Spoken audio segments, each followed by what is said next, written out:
ખ્યાતિકાંડના આરોપી doctor પ્રશાંતના 25 November સુધીના remand મંજૂર થયા છે। 6 આરોપી સામે એલઓસી જાહેર કરવામાં આવી છે। માત્ર એક આરોપી જે દેશની બહાર હોવાનો ખુલાસો થયો છે। કાર્તિકને બાદ કરતા બીજા બધા જ આરોપીઓ છે ભારતની અંદર। હાલ 6 ટીમ તપાસ કરી રહી છે, કાર્યવાહી કરી રહી છે। ક્રાઇમ બ્રાન્ચની અલગ-અલગ ટીમો અને હેલ્થ ડિપાર્ટમેન્ટની સ્પેશિયલાઇઝ ટીમોની સાથે મળીને રેડ કરવામાં આવી છે। એમાં ઘણા બધા ડોક્યુમેન્ટ્સ કબજે કરવામાં આવેલ હતા અને એના આધારે આજે ક્રાઇમ બ્રાન્ચે ફર્ધર રિમાન્ડની માંગણી કરતા નામદાર કોર્ટે 4 દિવસની ફર્ધર રિમાન્ડ આપવામાં આવે છે। લુકઆઉટ નોટિસ ઇસ્યુ કરી દીધું છે। હોસ્પિટલની સીસીટીવી ફૂટેજ પણ કબજે કરવામાં આવેલ છે, એની પણ ચકાસણી ચાલુ છે।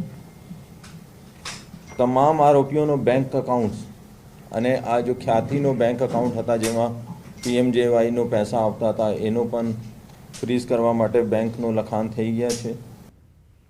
કચ્છ ભુજમાં હાથીદાંતની બંગડીઓ વેચાણનો ભાંડો ફૂટ્યો છે। દાંડા બજારમાં મણિયાર બેંગલ્સ દુકાનમાંથી કાર્યવાહી કરાઈ અને બાતમીના આધારે લોકલ ક્રાઇમ બ્રાન્ચે કાર્યવાહી કરતા ત્યાં પહેલા દરોડા પાડે અને દુકાનમાં લાકડાના ખાનામાં છુપાયેલી 10 બંગડીઓ મળી આવી।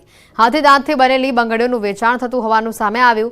પશુ ચિકિત્સક ડોક્ટર દીક્ષિત પરમાર અને પંચોની હાજરીમાં જ તપાસ કરવામાં આવી। દુકાનદાર વિરુદ્ધ પોલીસે કાયદેસરની કાર્યવાહી શરૂ કરી છે। कार्रवाई के लिए लोकल फॉरेस्ट विभाग को सूचना दे दी गई है और ये केस हम लोकल फॉरेस्ट डिपार्टमेंट को हैंडओवर कर रहे हैं। साथ ही साथ ये जो शॉप ओनर है उसके खिलाफ भी कायदेसर कार्रवाई प्रारंभ कर रहे हैं। इंट्रोगेशन इनका चल रहा है अभी और आगे ये कहाँ से ये प्रोडक्ट लाते थे इसके संदर्भ में हम लोग जानकारी जुटाने का प्रयास कर रहे हैं। ખેડાના વરસોલા ગ્રામ પંચાયતના સરપંચના ભાઈ સામે પોલીસ ફરિયાદ દાખલ કરવામાં આવી છે। તેના પર આરોપ છે કે તેણે ગામમાં આવેલી વનકુટીર તોડી પાડી છે।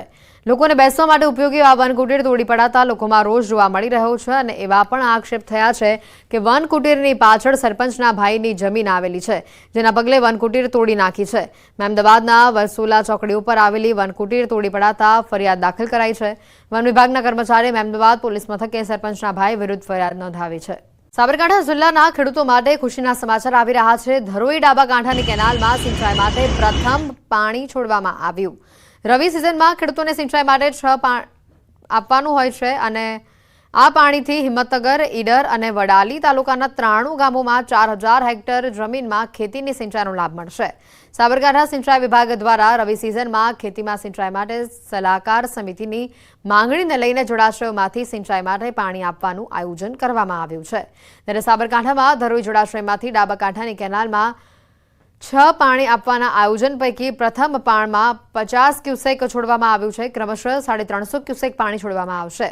વડાલીના 13, હિંમતનગરના 15, ઈડરના 65 ગામોમાં 4000 હેક્ટર વિસ્તારમાં ખેતીને સિંચાઈનો લાભ મળશે। ડાબાકાંઠા કમાન્ડ વિસ્તારમાં રવિ સિઝન માટે આજરોજ 6 પાણ પૈકીમાંથી એક પાણ આજે 50 ક્યુસેક જેટલું છોડવામાં આવેલ છે, જેનાથી જેમાં ખેડૂત ખાતેદારશ્રીઓની માગણીને ધ્યાને લઈ ક્રમશઃ સદર પાણીમાં 300 થી 350 ક્યુસેક જેટલો પાણીમાં વધારો કરવામાં આવશે।